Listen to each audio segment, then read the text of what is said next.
सो दोस्तों बजट 2026 में बहुत सारे चेंजेस किए गए हैं, काफी सारे changes income tax stand point से किए गए हैं। सो आज की वीडियो में हम जो इनकम टैक्स के मेजर चेंजेस हैं उनको कवर करने वाले हैं। सो दोस्तों सबसे पहले बात करते हैं इनकम टैक्स स्ट्रक्चर की। सो दोस्तों इनकम टैक्स स्ट्रक्चर में यहाँ पे स्लैब्स में नो चेंज किया गया, कोई भी चेंज नहीं है। तो जो स्लैब्स रहेंगी आपकी न्यू टैक्स रिजीम के हिसाब से जो आपकी स्लैब्स है अप टू 4 लाख, इस पे कोई टैक्स नहीं है, निल टैक्स है।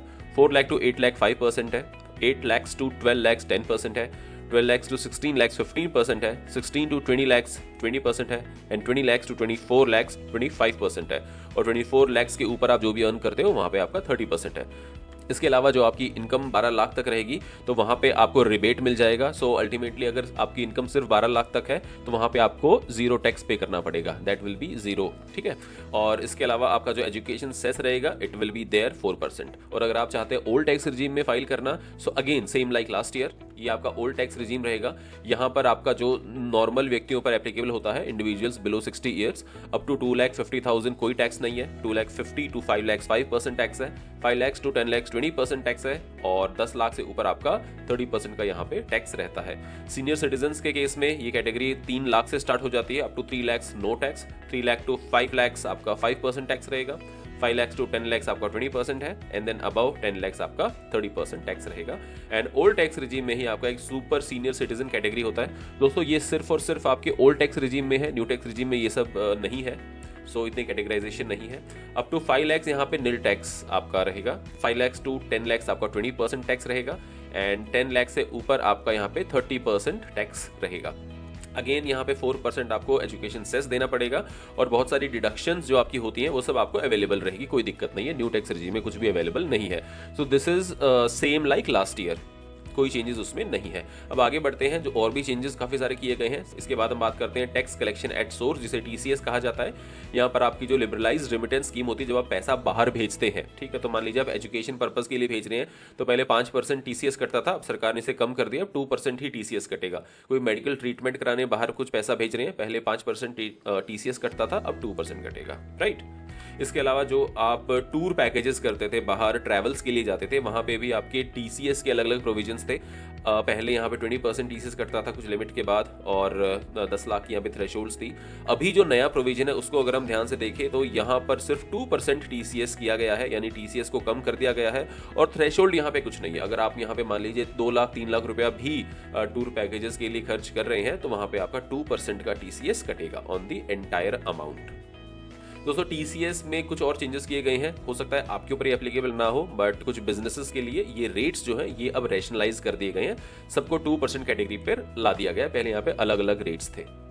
This is alcohol for human consumption, tendu leaves, scrap, coal lignite, iron ore, ठीक है, इस सबका रेट्स 2% हो गया है। दोस्तों अब बात करते हैं जो चेंजेस हुए हमारे टीडीएस में। सो टीडीएस में बहुत ज्यादा चेंजेस नहीं है। Again interest paid to cooperative society, TDS not applicable कर दिया है। Interest on motor accident compensation only on individuals, जो इंडिविजुअल्स को इंटरेस्ट मिलता है ऑन मोटर एक्सीडेंट कॉम्पनसेशन पे, वहां पे आपका टीडीएस नॉट एप्लीकेबल रहेगा। जो आपके लोअर या निल टीडीएस के सर्टिफिकेट्स इश्यू होते थे उसके लिए पूरा ऑनलाइन मैकेनिज्म गवर्नमेंट ने इंट्रोड्यूस किया है, एंड डिपॉजिटरी बेस्ड डिक्लेरेशन आपका यहाँ पे इंट्रोड्यूस किया गया है for financial year 27-28। So overall मैं कहूँ तो again compliance point of view से इन कंप्लायंसेस को इजी किया गया है, इस टाइप का बजट रहा है ये। सो दोस्तों यहाँ पे जो मेजर थीम रही है इस बजट की वो रही है कि आपका जो कंप्लायंसेस है उसे थोड़ा इजी किया जाए। यहाँ पे टैक्सेस कम नहीं किए गए हैं, येस दैट इज ट्रू, लेकिन हाँ कंप्लायंसेस को थोड़ा आसान बनाने की कोशिश की गई है। दोस्तों सैलरीड इंडिविजुअल्स के लिए जो कंप्लायंस है उसको काफ़ी ज़्यादा यहाँ पे दुरुस्त किया गया है। सो पहली बात तो ये है कि यहाँ पे increased use of AIS and TIS for verification. AIS TIS अगर आप अपनी जब आईटीआर फाइल करते हैं तो वहाँ पे आपको दिखेगा कि ऑलरेडी बहुत सारी इन्फॉर्मेशन ऑलरेडी वहाँ पे प्रेजेंट है, ठीक है, तो उसका इंक्रीज्ड यूज यहाँ पे कहा गया है। Next is structured and reasoned reassessment mechanism, and third point is reduced discretionary reopening of assessments, ठीक है। तो टैक्स पेयर्स के लिए जो जिनके केसेस कई बार खुलते हैं, जो हाई इनकम ग्रुप के लोग हैं, उनके लिए थोड़ा सा यहाँ पे चीज़ों को आसान किया गया है। और गवर्नमेंट का की फोकस जो है वो है कि आप जब अपने कंप्लायंसेस को टाइमली बेसिस पे करें, और उसके लिए accurate salary and perquisite reporting, proper disclosure of foreign income and assets and timely filing of return, इन तीनों चीजों पे यहाँ पे फोकस किया गया है। तो दोस्तों updated return mechanism, updated return आप फाइल कर सकते हैं even after filing your ITR। अगर आपको लगता है कि आपको कुछ और यहाँ पे इनकम दिखानी है और कुछ और टैक्सेस पे करना है तो अपडेटेड रिटर्न के थ्रू आप फाइल कर सकते हैं। और यहाँ पे दोस्तों 1, 2, 3, 4 ईयर्स तक का ये अलाउ करते थे पहले, लेकिन अब यहाँ पे कहा है कि अगर आपको नोटिस आ जाता है तो आप एडिशनल 10% टैक्स पे यहाँ पे करके अपनी ITR को फाइल कर सकते हो। तो पहले ऐसा नहीं था, पहले ये था कि अगर आपको नोटिस आ गया तो अपडेटेड ITR फाइल ही नहीं कर सकते, ठीक है। लेकिन अब यहाँ पे ये चीज चेंज कर दी गई है, आप नोटिस आने के बाद भी अपनी अपडेटेड ITR फाइल कर सकते हैं। यहाँ पे आपको एडिशनल 10% टैक्स पे करना पड़ेगा। सो एक तरह से अच्छी चीज़ भी है, अगर किसी ने कुछ गड़बड़ की है तो आप थोड़ा सा एडिशनल टैक्स पे करके अपना कंप्लायंस कंप्लीट कर सकते हो। दोस्तों फॉरेन एसेट डिस्क्लोजर स्कीम को इंट्रोड्यूस किया गया है। जो इसके की फीचर्स हैं वो है voluntary declaration of foreign assets और इनकम। बहुत लोगों के फॉरेन में एसेट्स होते हैं लेकिन वो डिस्क्लोज नहीं किए हुए हैं, तो इस स्कीम के तहत आप इसे डिस्क्लोज कर सकते हो। Immunity from penalty and prosecution, दोस्तों यहाँ पे आपको इम्यूनिटी मिलेगी पेनल्टी एंड प्रोसिक्यूशन से, मतलब वो नहीं किया जाएगा आपके साथ। Amount paid is final and non refundable and declared income not included in the total income again, ठीक है। सो ये फॉरेन एसेट डिस्क्लोजर स्कीम का पार्ट है। स्कीम किसके ऊपर एप्लीकेबल नहीं होगी, very very important, proceeds of crime. यहाँ पे कुछ क्राइम करके आपने फॉरेन में कुछ एसेट्स लिए हुए हैं, उस पर ये एप्लीकेबल नहीं होगा। Cases under PMLA prevention of money laundering act और ब्लैक मनी एक्ट, इसके तहत भी आपकी ये स्कीम एप्लीकेबल नहीं होंगी। यानी कि जो जेन्युइन केस है, मान लीजिए ESOPs वगैरह मिले हैं या फिर कुछ ऐसे जेन्युइन टाइप की आपकी इनकम है, उसके लिए foreign asset disclosure scheme applicable रहेगी।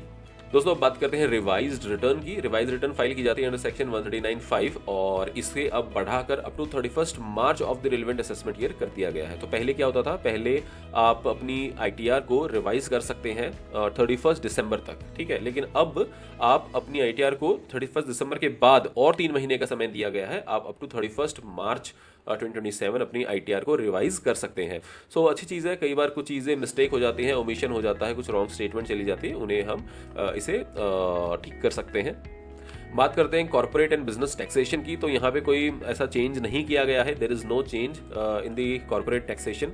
डोमेस्टिक कंपनीज पे 22% का एप्लीकेबल रेट रहेगा।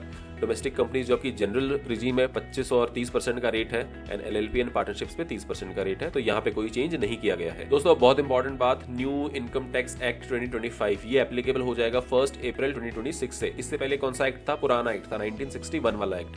सो अब जो नया एक्ट है वो 1 अप्रैल 26 से चालू होगा। क्या चेंजेस हुए, कोई ऐसा चेंज नहीं है, स्ट्रक्चरल चेंज नहीं है।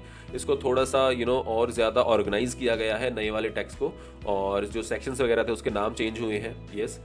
और जो बहुत सारी चीज़ें नॉट एप्लीकेबल थी सालों से हमारे एक्ट में थी, उनको हटा दिया गया। जो 20-30 साल पुरानी चीज़ें थी उन्हें हटा दिया गया है, राइट। सो ओवरऑल जो न्यू टैक्स है, न्यू इनकम टैक्स एक्ट है 2025, वो एप्लीकेबल हो जाएगा 1 अप्रैल 2026 से।